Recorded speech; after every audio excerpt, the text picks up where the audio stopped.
बधाई के पात्र हैं यहाँ के आयोजक और इतना सुंदर आयोजन, और ये सब प्रधानमंत्री मोदी जी की कल्पना का परिणाम है।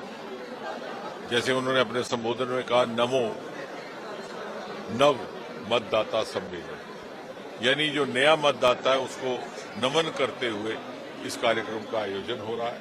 पहली बार मोदी जी के आने के बाद लोकतंत्र का सही एहसास हुआ है। लोकतंत्र की परिभाषा क्या है, उसका अर्थ क्या है? लोकतंत्र का अर्थ यह है कि कोई भी बच्चा किसी भी घर में जन्म लेता है, घर बड़ा है कि छोटा, ऊंचा है कि नीचा, उसकी मां साहस कर सके ये स्वप्न देखने का कि मेरा बेटा भी, मेरी बेटी भी बड़ा होकर के देश के ऊंचे से ऊंचे पद पर विराजमान हो सके। और कई वर्षों के वशवाद के बाद, निजात हासिल करने के बाद उस लोकतंत्र का एहसास हुआ। और इन जो नव मतदाता हैं, जो नवयुवक हैं, इनके लिए अपार अपॉर्चुनिटीज, अवसर, कई नए आयाम पिछले 10 वर्षों में खोल दिए गए। चाहे वो स्टार्टअप की दुनिया थी, जहां हम मात्र 350-400 स्टार्टअप हुआ करते थे, आज हम दुनिया में तीसरे दर्जे पर खड़े हैं, 1.25 लाख स्टार्टअप। चाहे वो स्पेस की दुनिया थी, चंद्रयान के बाद तो इतना इजाफा हुआ कि मोदी जी ने उसको प्राइवेट सेक्टर के लिए भी खोल दिया।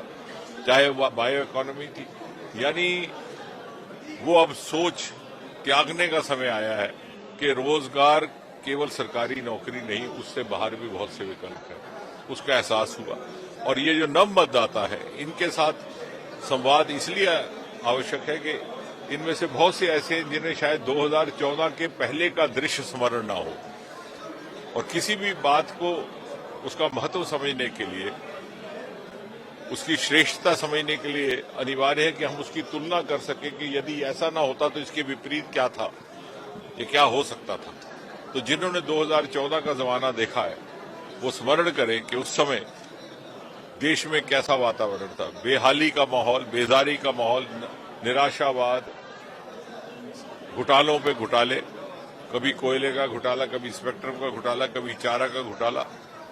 देश का नौजवान अपने आप को इस प्रकार से लज्जित महसूस करता और इस इंतजार में रहता कि कब उसे मौका मिले तो किसी दूसरे देश को कूच कर जाए। और दूसरे देशों में भी हमारे नौजवानों के लेकर के उसी तरह की धारणा बन गई थी। आज देखते ही देखते वो दृश्य बदला है। आज देश विदेश में हमारे नौजवान को सम्मान दिया जा रहा है, उसकी प्रतिभा, उसकी योग्यता की कदर की जा रही है।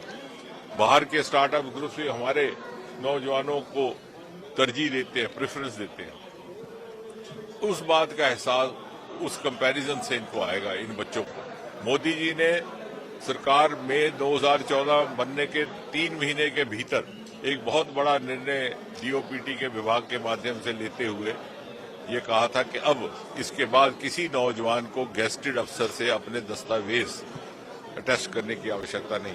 शायद हम इस बात का महत्व नहीं समझते कि कितना बड़ा संदेश गया देश में कि अब एक ऐसी सरकार है, एक ऐसे प्रधानमंत्री हैं जिनके अपने अंदर इतना कॉन्फिडेंस है कि अपने देश के युवाओं पर विश्वास कर सके, अपने देश के बच्चों और नागरिकों पर विश्वास कर सके, जैसे परिवार का मुखिया करता है।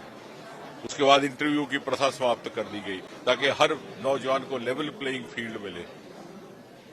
जो पहले कहा जाता था कि उसमें भी कोई भाई भतीजा बात किया, तो एक के बाद एक नई शिक्षा नीति लाई गई। और ये बच्चे जो आज 17 वर्ष के, 18 वर्ष में, इनके ऊपर बहुत बड़ी एक जिम्मेवारी आयद होती है।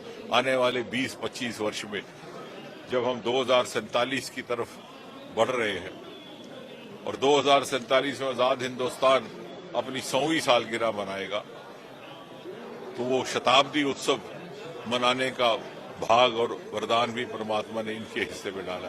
कितना बड़ा हमारा एसेट और हमारा स्टेक है इन आज के टीनेजर, आज के एडोलेसेंट के ऊपर, जो उस समय का नौजवान होगा और हर क्षेत्र में अपना प्रभावी भूमिका निभा रहा होगा। और इसलिए उसी महत्व को समझते हुए आज इनके साथ ये संवाद का कार्यक्रम आयोजित हुआ और हमें प्रधानमंत्री मोदी जी का मार्गदर्शन प्राप्त हुआ। नहीं, हमें तो जब भी भाजपा तो सदा तैयार रहती है हर पोल के लिए, चाहे वो लोकसभा का हो, चाहे विधानसभा का हो, चाहे पंचायत का हो। हमारा तो कार्यकर्ता 24x7 काम करता है। अगर वो सोए भी उसको जगा दो तो झंडा लेके तैयार है। जो संतों लगे